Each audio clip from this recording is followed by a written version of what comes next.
met Anthony. I'm a dog groomer. And I am Paul Anthony, and I am a dog trainer. Why did we start Pup Talk with the Anthonys? I think Pup Talk with the Anthonys all started when Finney and Paul proposed to me. A year ago, July 3rd, we came up with this idea to start doing some interactions with you people out there, so we can help you with grooming tips, training tips, and just following us for fun. Yeah. Watching our pups grow up and watching our crazy pack of 10. It's like a pack of gum. It is. And I have so many people that come to me that ask questions, how do you do this, how do you do that? And so, and things that I see out in the open, the people that don't come to me, or they get bad advice from bad dog trainers on social media. And there's a bunch, many very, very good dog trainers on social media. Very good. And there's also some bad ones. And a lot of times people look at the bad ones because of some kind of marketing gimmick or what they do with their dogs and this and that, and it's just bad stuff.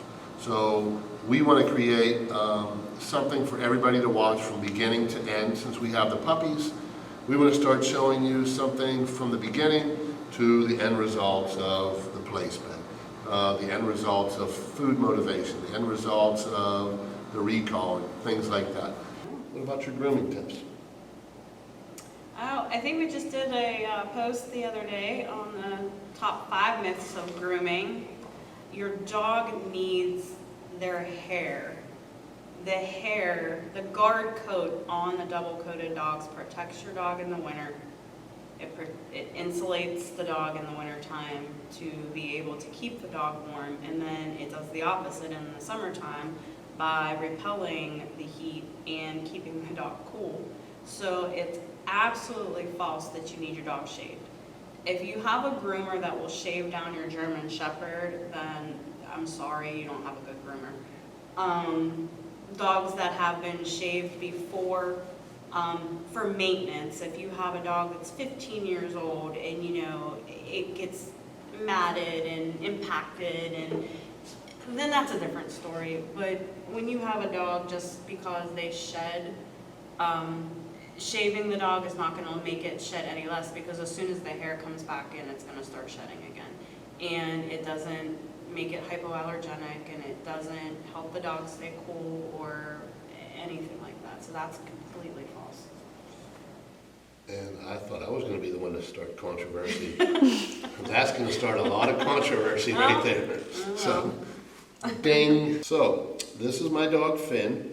And me and Finn have competed in Russia, we've competed in Spain, we've competed in Czechoslovakia, Poland, France. So we've been all over the place, basically. He's been on the world team 5 times. We were actually nominated for the world team as him at level 1, and we passed it up. So we've competed all over the world, like I said. This dog, probably more than anything, is the reason for my success. We just got stopped today, and somebody said, "Is that an alligator?" And I said, "Yeah." She goes, "Are you Paul? Is that Finn?" And I said, "Yeah." And, we were 100 miles away from home. So Finn, I believe, holds more Mondio 3 than any other dog in the United States Mondio ring. We've probably been out on the competition field from the level 1, level 2, level 3, probably close to 40 times, 35, maybe close to 40 times. He's my PTSD dog. I was diagnosed with PTSD after Flight 427. So I've had a couple dogs before that, and he is my current dog now.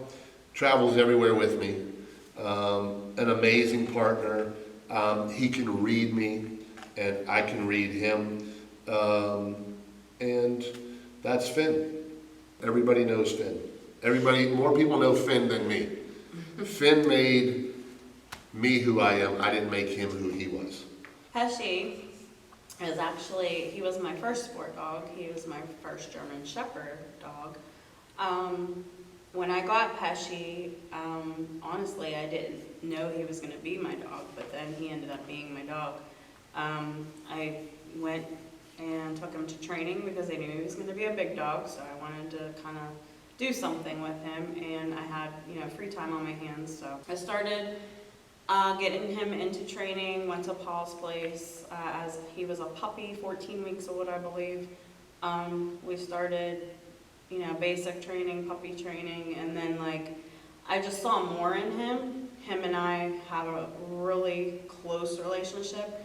He's not a service dog, but he is my emotional support dog. I have very severe anxiety, and I get depressed, and I have depression. In fact, the other day I had a really bad panic attack, and he's not trained for any of that, but somehow he just knows when I need him, and he will climb up on top of me and put all his weight on me and try to take me away from that situation. I don't have those panic attacks very often. I've probably had 3 since I've had him, and he's now 6.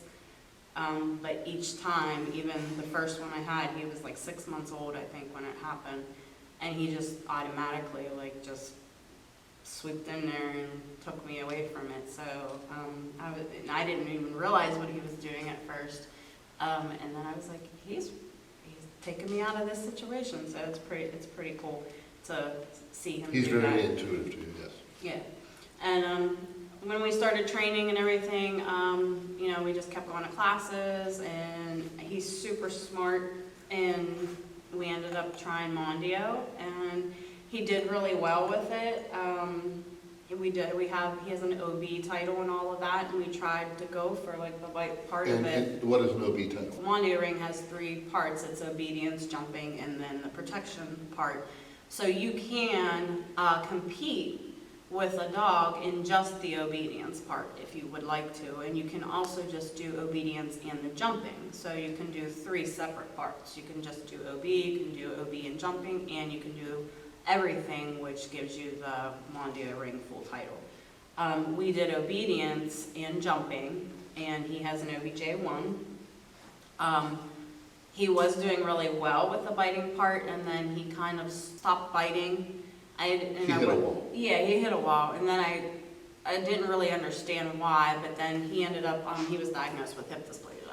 So those types of things for him, put a lot of pressure on his back and his spine and things like that. So he just does the obedience, for fun now, and that's it.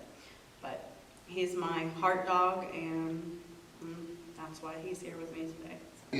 Another thing here is, we're not here to compete against any other groomers or dog trainers. No. There's a lot of dog trainers that are my friends that do things differently than me, and I learn from all of them. I have some of the best trainers in the world that we train with.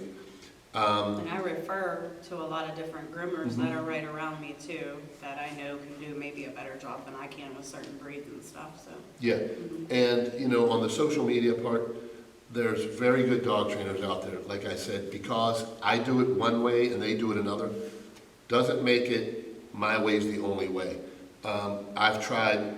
We have a lot of dogs, and every dog that I train, we train it basically with the same foundation, but every dog has an offshoot and is different. And it's just like dog trainers. I see dog trainers, on social media, and I never saw that. That's pretty cool. I'm going to try that. So we're not competing against anybody. We're here to help the people out there that watch us, and we would appreciate if you watch us, and things like that. So our main goal is just to help people from basic to advanced and have them raise a good puppy up into an adult. What's it like living with 10 dogs? So once you get more than 2 dogs, it doesn't mean anything else. All of our dogs semi get along, but we rotate, we manage our dogs. So there are some dogs that don't tolerate our other dogs, and we don't care, because there are some people that I don't care for, there's some people that she doesn't care for, there's some people so that you may not care for. So we don't make our dogs get along. We manage our dogs. Now, we don't want our dogs to go after each other, which they don't. So we manage our dogs, and it's fairly easy. Feeding time is easy because we have it down to a science. And you know, we got 2 new puppies, boom, and they slip right in, and it fit right in. You know, the only thing that's different with having the puppies is now I am getting up 4:30 in the morning and letting the puppies out. So even her puppy. So, and I don't mind that. And it's, you know, so it's not as hard. I'm not a morning person. It's not as hard as you may think once you get into a rhythm. But we are dog people, so this is what we do, and it's fairly simple, actually. Our new additions are Bonnie and Clyde. So we have them, and they come from the same litter. They're actually Finn's grandson and granddaughter. Now I know people are going to say, don't ever get dogs from the same litter. Well, we have these guys managed, and the only time they play, they may play once a day, like this, but that's it. We manage everything. So anyways, they're 2 totally different dogs, and you'll be able to see as Annette trains and I train the difference between Bonnie and Clyde. Clyde is very smart. Bonnie is a little behind because of her surgery, of course, but she's a very, very, very driven dog. I believe at this point, Clyde is more of a thinker. Bonnie is like, the hell with it, I'm just gonna do it. This is Clyde, AKA Slim Shady. And that's Bonnie, as you can tell. Bumble with the bee, Bonnie. Yep.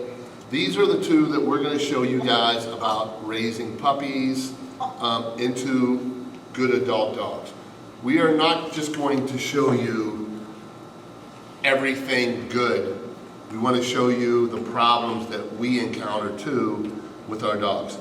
A lot of times, I watch some dog trainers out there, they never they explain well, but they never show you. So we want to go that extra step, and we want to show you the problems that we encounter with both of these guys and our other dogs also. So I think that'll be beneficial, a beneficial way to do this. Okay. I got her to agree with me. Well, she's the boss. Oh, by far. So hopefully you guys will follow along. Lots of good stuff to come. Pup Talk with the Anthonys.